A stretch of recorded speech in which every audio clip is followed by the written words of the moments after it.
نبی صلی الله علیه وسلم دا فرمایي دي زه څه خلک پیژنم وایي څه خلک ماته معلوم دي څه خلک دي زه پیژنم وایي را به شي په ورځ د قیامت باندې یات یوم القیامت بحسنات کامثال جبال تهامه چې په ورځ د قیامت باندې به راشي او د تهامه د غرونو مره نیکۍ به ورسره وي د تهامه د غرونو مره تهامه په عربو کې کم خلک چې عربو ته تلي که نه نو د ابها طرف ته چې لاړ شي که نه ابها طرف ته دا خمیس مسجد دغه طرف ته دا غرونه مالته په خپله باندې ولید ما چې نبي څنګه تشبیه ورکړې دي شی وله ورکړې ده داسې دنګ دنګ غرونه یې سړي ورته سر نه ټوپې غورځي نبي وایي په ورځ د قیامت په دغه خلک راشي د تهامه د غرونو په شان ته غوټې غوټې نیکۍ به ورسره وي خو چې کله له الله سره مخامخ شي فیجعلها هباء منثورا الله به دې دوړه جوړه کړي هیڅ حیثیت بې پاتې نشي صحابه کرام عرض وکړل یا رسول الله صفهم لنا د دې خلکو موږ ته صفت بیان کړه کوم خلک دي او موږ ته د دې وضاحت وکړه نبی صلی الله علیه وسلم ته څه فرمایي خبردار اما انهم من جلدتکم خبردار دا ستاسو د پوستکو نه دي مانه ستاسو ملګري ستاسو مسلمانان وي یاخذون من اللیل کما تاخذون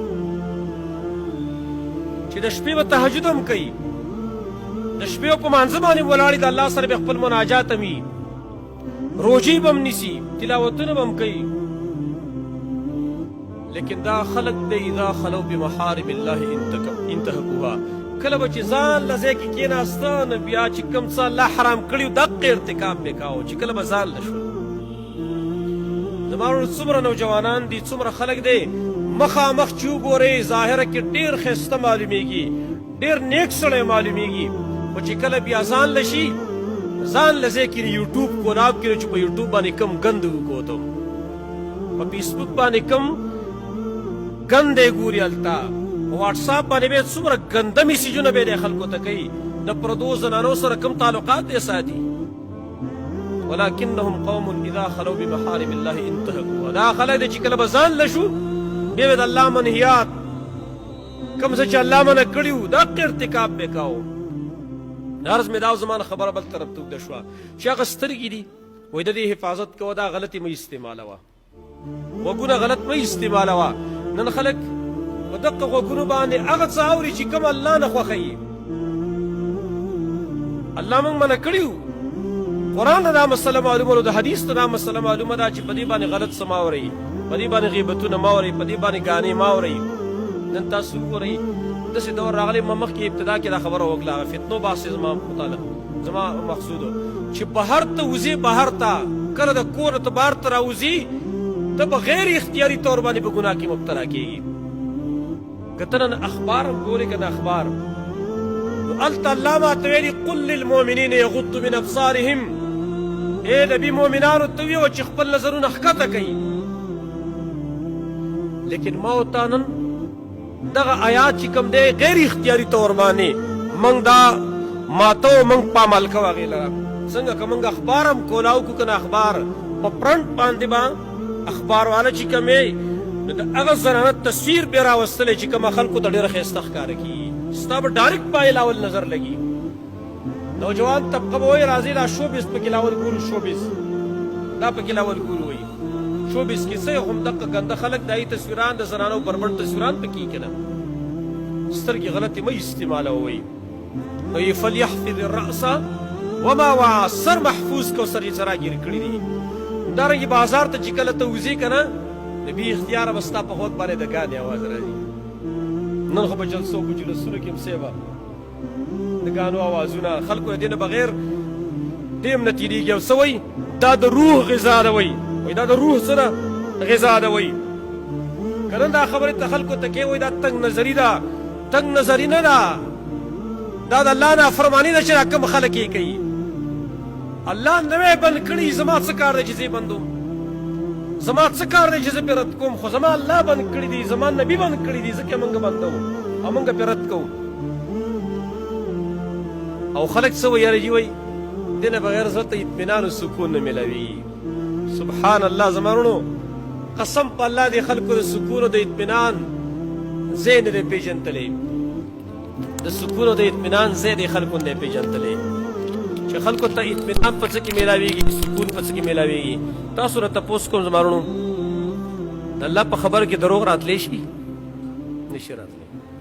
اوس به د الله فیصله م واورو، د خلکو فیصله به م واورو. خلک خو وایي چې یاره جي ما ته سکون نه میلاویږي، اطمینان راته نه میلاویږي، ما ته اطمینان نه میلاویږي، ما ته سکون نه میلاویږي. وایي څو پورې ما ګانه نه یې اورېدلي که نه، خلک دا وایي. د قرآن فیصله څه ده؟ د قرآن فیصله دا ده الا بذکر الله تطمئن القلوب. خبردار د الله په ذکر باندې، او د ذکر د الله لاول مصداق قرآن کریم دی. الا بذکر الله تطمئن القلوب، خبردار د الله په ذکر باندې زړونه خوشحالیږي، زړونو ته اطمینان میلاویږي، سکون میلاویږي. او تاسو به اورېدلي وي تقریبا 1-3 کاله مخکې اخبار کې یو خبر ما په خپله باندې کتلی، تاسو هم کتلی کېدای شي یاد به ده چې عربي سیاستدانانو په دې باندې ریسرچ کاوه چې یاره جي پرسکون آواز په دنیا کې کم یو دی، پرسکون آواز چې زړه ته په اطمینان میلاویږي.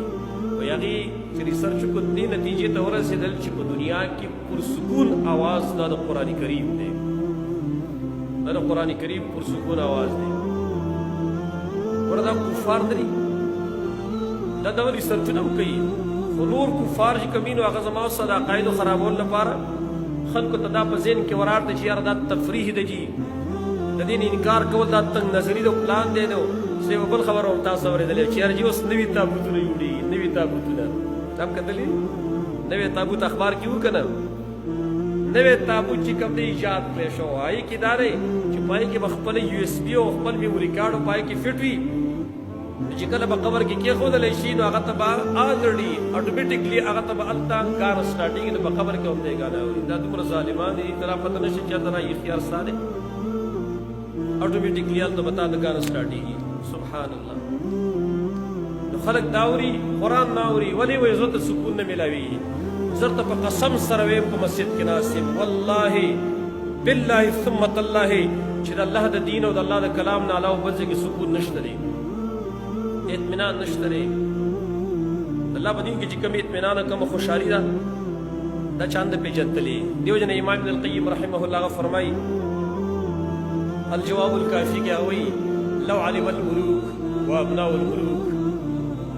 على ما نحن فيه لجالدونا بالسيوف. وایي که چېرته باچیانو ته د باچیانو بچو ته پته وایي چې منګه د نیکانو خلکو ته دا کم چې دیندار خلک دی چې دیو ته کومه خوشحالي میلاو ده وکړي، دا باچیانو د باچیانو بچو ته پته ولګېده چې دا خلک دومره خوشحاله دی. وایي زموږ نه به د ترکو زور باندې دا خوشحالي اخیستې وي، خو دې غریبانو ته پته نشته. وایي دغه اطمینان دې ته نه دی حاصل شوی. لا زما وروره چې دین هم لږ خوند وڅکوي که نه، خو زموږ هغه خبره جوړه شوې ده. یو ولي صاحب یو چېرته تقریر کاوه نو خلکو ته وایي چې د لمانځه داسې خوند دی او داسې مزې ده، داسې لذت پکې میلاویږي. چېرته داسې یو بېلمازه کس ورته وایي چې مولوي صاحب تا خو د مونځ مزه څکلې ده، خو د بېلمازۍ څنګه مزه تا نه ده څکلې، دا څومره مزه ده. زمونږ دغه حال جوړ شوی دی. زما سره یو ملګری و په پېښور کې چې کله مونږ دور حدیث کول اخري، زه اکثر د ملګرو ته بیانوم، نو هغه د افغانستان او دلته پاکستان کې انشټیټیوټ خپله حاصله کړې وه. په دې پېښور کې تقریبا 12 کاله هغه ډکیت پاتې شوی و، ډاکو غټ ډاکو. ما د بې قصې کله کولې دور حدیث کې ما سره یو ځای خوا ته یو ځای زما د هغه سره بستره وه، نو هغه ما ته خپله قصه شروع کړل. ما ورته ویل ته څنګه راغلی دې طرف ته، دین طرف ته څنګه راغلی؟ ما ته ویل چې د دنیا په سر باندې ما یوه ګناه نه ده پرېښې چې ما نه ده کړې، د دنیا په سر داسې ګناه نشته چې ما نه ده کړې. ویل د قتلون ویل چې حساب نه دی معلوم، ویل د زناګانو نعوذ بالله د شرابونو هر ګناه ما کړې ده. ویل زه راغلی څنګه دین ته یم؟ ویل بس الله را باندې رحم کړی، خو یو خبره ده، ویل یو خبره چې ما د دین طرف ته ولې راغلی یم؟ ویل کېدای شي دا وجه چې ما په دغه ډاکې به مې کولې ډاکې، او داسې ټیم په ما باندې راغلی و چې پیسې دومره راسېدې که په زور باندې مې د خلکو نه بدې بدې ومې اخیستلې، په یو ټیم باندې ما سره کله $2 ما سره سو $2 دا ما سره سو ویل دا یو کار مې کړی چې ملګري مې ګروپونه مې ډېر زیات خلک به راتله کوم ډاکوان باګوان چې یو ما مونځ نه دی قضا کړی ویل ما مونځ نه یې پرېښی چېرته او بل مې دا کار کړی چې په روژه کې ما روژه چېرته نه خوړلی ویل چې نورو ډاکوانو ملګرو به راسره ملنډ هم کولې دې ته وګوره د شیخ د ځان یې بزر جوړ کړی ډاکې هم کوي څه کې مونځونه هم کېږي ویل په رمضان کې باغي رال ښه به مې ورله تیارې مو کو خوراک به مې ورله تیار کړه هر څه مې ورله تیار چرګان مې ورته کېښوده په رمضان کې ما به نه خواړه ویل ما ته چې ولې ما ورته چې زه روژه یم ښه عادت ته اوس وګوره شیخ زوی ته ځان یې شیخ جوړ کړی ډاکې هم کې څه کې روژې نیسي ویل ما چې دا زما ضمیر نه مني چې زه روژه ماته کړم ما ورته حدیث وی چې نبي صلی الله علیه وسلم ته یو سړی راغی ویل یا رسول الله فلانی سړی غلا هم کوي او لمونځ هم کوي لمونځونه خو د هغې لمونځونه هم که نه نبي صلی الله علیه وسلم ورته وفرمایل زر دی چې دا لمونځ به یې منع کړي ځکه دا د قرآن فیصله ده که ان الصلاة تنهی عن الفحشاء والمنکر لمونځ سړی د فحاشۍ د منکراتو نه منع کوي خو چې صحیح لمونځ وي ما ورته ویل کېدای شي دغه وجه ده عرض مې دا هغه ما ته ویل د دنیا په سر چې کومه ګناه نه ما کړې که نه خو زه درته قسم خورم چې ما ته خوشحالي نه مېلاو شوې زما راړه به تنګ وویل یو پیر ویل راغلی مې حیات آباد کې ویل بنګله وه پیسې هم ډېر راسره رسوي رالم هلته د لاهور نه رالم بعضې خبرې داسې وکړي چې هغه زه ته نه شم کولی رالم ویل ټیم را باندې نه پاس کېده نو ویل ما شراب مې وڅښله او ځان ته مې ګاډه ولګوله 2 ګنټه نشه ولاړه را پاڅېدم ویل ما ویل چې اوس څه کېده راخوا څه کېده په څه شي ډېره خوشحالې راووتم آرمي سټېډیم ته رالم چې پېښوري کوم ځای ته مې خلک بد ناقتنګول په دې مې ټیم پاس کاوه یو والی بل والی لکه کلاشینکوف به راسول لیسنسي اسلحې راسوي چا راته څه ویلې هم نه شو ویل بیا زه لاړم افغانستان ته دلته هغه مفروض شو بس الله زما هدایت نصیب کړی ونه ویل او کور خاندان خلک راسره ټول ورانو زه یوازې وم ټول خاندان راسره ورانه کړې وه ورور مې و قاري هغه ویل چې موږ دې په شرمونو وشرمولو دا ته څه کې دا کار مو څه مناسب نه دی زه په افغانستان کې هلته نو دومره د شپې دې شپې ودرم نو الله جل چا هدایت نصیب بس خوب مې لیده په خوب کې قیامت قایم شوی قیامت قایم شوی ډېره سخته ورځ ده ګرمي ډېره زیاته وي انتهایي لکه ګرمي پاوره ډېره سخته ده وګوره مو دلته شوټینګ کېدلی هلته به نور هم راښکته شوي وربړ به هم خلک ولاړي ډېره سخته وه خو په ناشنا حالت وي په دې کې زما نوم یې هغه شی دی دی راشي چې کله زه مخامخ شوم ویله ډېر حساب یې راسمونه کوم چې ښه دا څه دی دا خو فورا بوځئ جهنم ته دا خو فورا بوځئ نو حالت خو ډېر سخت ده خوب ده زه روان کړم ویل په دغه ټیم کې ما چغې والې زه راهیر شوم چې راهیر شوم دومره سخته را باندې تېره شوې چې زما په دې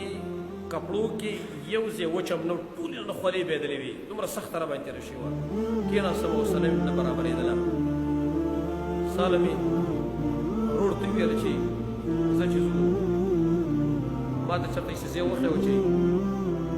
دغه دی د دین سره لږه اشنا شم او توبه زه وباسم هغه ورو زما چې و نو د زړه د خوشحالۍ د وجې نه یې وژړل ما ته چې زما ورور او توبه ایستل دا ډېر عجیب کار دی بیا راغلو زه پېښور ته راغلو هلته نو زموږ استاد محترم شیخ حمید الله حفظه الله الله دې حفاظت وکړي دغه دور تفسیر شروع د رمضان د مخکې هغه یوم یې شروع کوله نو هغه زه ډایرکټ راوستم پېښور ګنج ته چې راوستم هلته توماچې وماچې خپلې راسرې ویل ما ته ویل چې دلته کېنه لږ درس به وارې کړه دې ولګېده چې ښه ښه کړه دې ونه لګېده بس بیا به ځې ویل زه هلته کېناستم درس شروع دی ویل تا ویل چې کنې دې شیخ ته چا په غوږ کې ویلي چې داسې قسم سړی راغلی دی داسې باش شروع کړو چې هغه بلکل زما مطالب دا هدایت الله نصیب پېښه کړه باس یې وویل زما اړه بس ولګېد ما چې دا ځای ټیک دی دا ښه ځای دی بیا ضرور مې راته ویل چې دلته خو دا خو طلبا دي او دې خو د ځمکې خوبونه کوي دلته او چېرته لوبیا خوړلی چېرته دال خوړلی کمزوری خوراکي او ته خو سې په ګډانو باندې په چرګانو عادت شوې په ډوډونو باندې عادت شوې ته خو دلته ډېر نشي تېرولی خو داسې وکړو چې په هوټل کې به کمره والو پیسې خو ستاسې هم ډېر شی دي کمره په هوټل کې والو نو زه یې راضي به ما ورته چې دا خبره دې هم ټیک وکړه په هوټل کې هم کمره واغستله په 2000 روپۍ باندې هغه ټایم کې 2000 روپۍ ډېر غټ شوی 2000 روپۍ باندې کمره واغستله ښه مزهداره ویل شپه مې لا پکې کړې ده خو چې درس هم وکړو ویل ما ورور ته ویل چې زه یوه شپه کوم دلته هسې اندازه خو به ولګوم که نه دلته څه اطمینان سکون شته که نشته دی ویل ما ویل چې بس ټیک ده ماښام تېر شو ماسخوتن تېر شو ویل ما به دا 8 ګولۍ نه دي 8 ګولۍ د خوب دا به ما خوړلې ویل 8 ګولۍ به ما د خوب خوړلې خوب به نه راته مخکې او په دغه شپه چې څنګه ماسخوتن منځو شو خلک طلبا وروسته پرېوتل زه چې څنګه بسترې ته ورسېدم ځان خبر شوم نه مې څه وده ومه ګولۍ مولۍ نه پاتې وي همداسې وده ومه داسې ډوب خوب مې کړی چې ما چېرته په ژوند کې داسې خوب نه و کړی سهار له راپاڅېدم زړه مې چې باغ باغ دی ما ورته ویل چې میړونه میړونه پرېږده دا خو په ژوندي دی جنت دی دا دی هغه ملګری داسې تقوا پرهیزګاري ول الله نصیب کړه زه ما سره خپل ما سره نږدې و کله کله به د ژمي موسم و سخت یخنۍ کې درېیم چت کې بره بل چت نه و درېیم چت ته به موږ بره وخته دې به هلته په 2 بجې د شپې 2 بجې د شپې په هغه یخ فرش باندې ولاړ و مانځه باندې او چغې مې والې جړل وې ما به ورته ولې ویلې ډېر غلطیانې مې کړي چې الله مې معاف کړي که ما په مینې کړي مال الله باندې چې دونه هدایت یې ته نصیب کړی دی انشاءالله الله به دې معاف کړي جړل مې سخت مې چغې والې نو هغه ما ته ویله په قسم سره خبره نه دې اوږده شوه په قسم سره مې زه ته قسم کوم چې کوم قسم قسم مې زه درته کومه چې د الله د دین نه علاوه بل ځای کې اطمینان نشته دی خو دې خلکو ته پته نشته دی دې خلکو ته معلومات نشي چې د الله دین کې څومره خوند دی مزه نه پکې خو دا خو هغه چاته میلاویږي چې کوم سړی خو د خوند حاصل کړي که نه خوند حاصلولو کوشش خو وکړي که نه چې چا د حاصلولو کوشش نه دی کړی څه به ورته میلاو شي عرض مې دا اوس مارونو چې خلک په دې غوږونو باندې ګانې اوري د دې دپاره چې ما ته اطمینان سکون میلاو شي قسم دی که په دې کې سکون شته دی دا د قرآن سکون نه دی اورېدلی د قرآن اطمینان تا نه دی حاصل کړی